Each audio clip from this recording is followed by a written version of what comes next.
Hi folks, hello and welcome back to another video right here on the channel. So, our decade series rolls on and we reach the halfway point, 1984. Okay, so sit back, grab a brew, grab a beer, do what you do to relax and let's go down memory lane.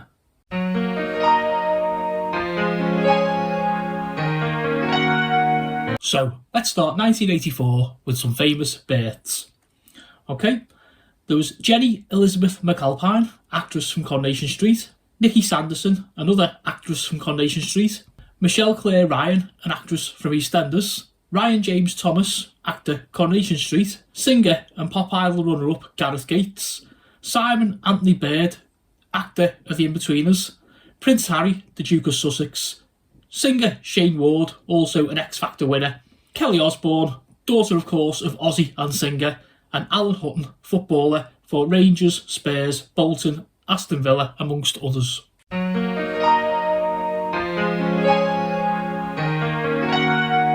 Let's take a look at the news stories in 1984. So, the year began with General Motors ending the production of the Vauxhall Chevette. The FTSE 100 index starts, and 6 people die when Britain is battered with hurricane force winds. February sees the halfpenny coin withdraw from circulation. Great Britain and Northern Ireland compete in the Sarajevo Winter Olympics, and Torvill and Dean win gold in the ice skating event. Coming into March, Labour MP Tony Benn returns to Parliament after winning the Chesterfield by-election. The miners' strike begins, pitting the National Union miners against Margaret Thatcher's Conservative government, and Liverpool beat Everton 1-0 in the League Cup final replay at Main Road, Manchester. Going into April, Arthur Scargill, leader of the National Union of Miners, rules out a ballot of miners on whether to continue their strike, which has already lasted 5 weeks. WPC Yvonne Fletcher is shot and killed during a siege outside the Libyan embassy in London, and in the wake of this, Britain severs all diplomatic links with Libya. Coming into May, Liverpool win the league title for a third consecutive time.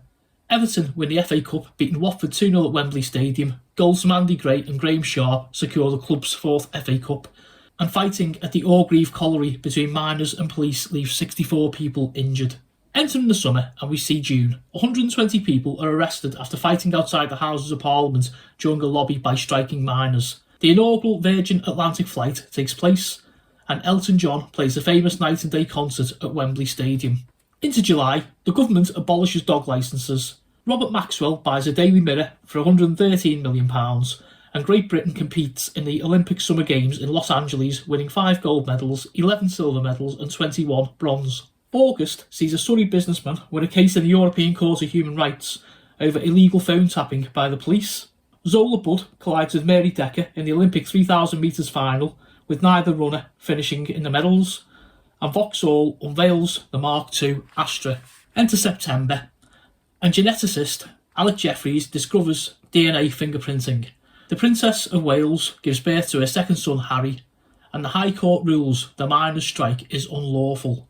As we enter October and the autumn, police in Essex make the largest cannabis seizure in British criminal history. The Provisional IRA attempt to assassinate the Conservative cabinet in the Brighton hotel bombing, and BBC News gives a powerful commentary on the famine in Ethiopia. November sees 800 miners return to work. Musicians gather in Notting Hill to form Band Aid and record the song Do They Know It's Christmas? And the UK and French governments seek private promoters to build the Channel Tunnel, operating without public funding. The tunnel will be opened, of course, in 1994. As we close the year out, December comes around. The Band Aid single is released and goes on to be the Christmas #1. Mikhail Gorbachev, leader of the Soviet Union, visits Britain. And Rick Allen, drummer of Def Leppard, loses his left arm after a car accident on the A57 road at Snake Pass.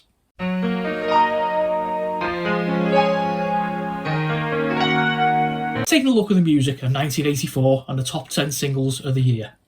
Number 10, Freedom by Wham. Number 9, Ghostbusters, Ray Parker Jr. Number 8, Agadoo, Black Lace. Number 7, Hello, Lionel Richie. Number 6, Last Christmas, Wham.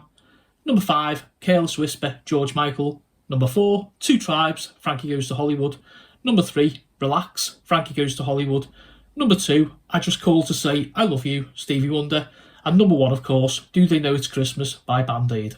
Taking a quick look at the top 10 albums of 1984. Number 10, Welcome to the Pleasure Dome, Frankie Goes to Hollywood.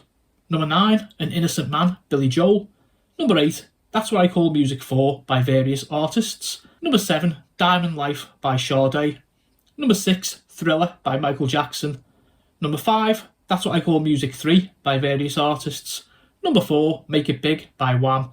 Number 3, Legend, Bob Marley and the Wailers. Number 2, Hits 1, various artists. And the number 1 album of 1984, Can't Slow Down by Lionel Richie.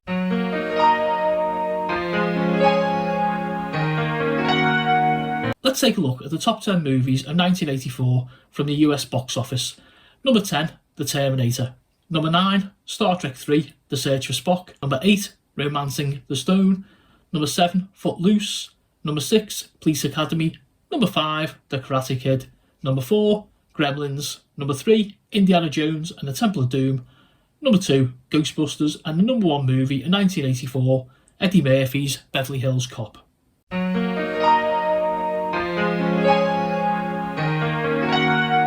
Let's check out the television highlights of 1984. Fraggle Rock debuts on ITV after airing in the US and Canada. Alas, Smith & Jones debuts on BBC Two. 24 million viewers watch Torvill and Dean win gold. Spitting Image debuts on ITV. Colin Baker makes his first appearance as the 6th Doctor. Horse racing is shown for the first time on Channel 4. The Price is Right debuts on ITV. Network premiere of Chariots of Fire airs on BBC One. Surprise, Surprise debuts on ITV. The first episode of Crime Watch UK is broadcast on BBC One. ITV broadcasts the 2-day event New Brighton Rock, of course from the Wirral. The BBC broadcasts the Los Angeles Olympic Games. ITV broadcasts the US sci-fi miniseries V. Prisoner Cell Block H debuts on Yorkshire Television. Thomas the Tank Engine debuts on ITV. Airwolf debuts on ITV. The Bill also debuts on ITV. Enter the Dragon is shown in its full uncut version on ITV, and Raiders of the Lost Ark is also screened on ITV on Christmas Day.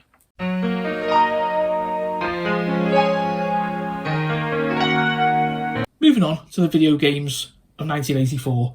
So there were no major hardware releases, so let's have a look at what sold best. So the highest grossing arcade game was Track and Field by Konami. The best-selling home system was the Commodore 64. The best-selling game was Jet Set Willy by Software Projects. Looking at some notable arcade releases that year, Pac-Land by Namco, 1942 by Capcom, and Kung Fu Master by Irem. And finishing off with notable computer game releases, Sabre Wolf by Ultimate Play the Game, Elite by Acorn Soft, Night Law, Ultimate Play the Game, Boulder Dash, Fair Star, and of course Impossible Mission by Epix.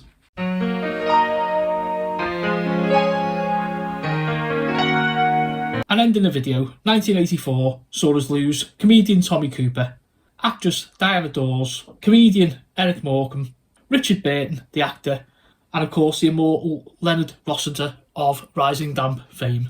And that was 1984, what a year. So are you still enjoying the series, guys? I've had an awful lot of positive feedback, particularly from a few friends of the channel, most notably Jason, not suitable for mum. He's really enjoying these. So comments below, folks, are you enjoying these? Are you still with us? Are you looking forward to the second half of the series? And after that, I'm going to do the 90s as well. So there's a little, a little drop for you. Okay, listen, I'm going to leave it there, folks. All the usual YouTube stuff. If you like what you see, please subscribe. If not, thank you so much for your time. Leave me a like. Feel free to share the video. More importantly, comments below, okay? Give me your 80s memories, all that good stuff, and I'll see you all next time.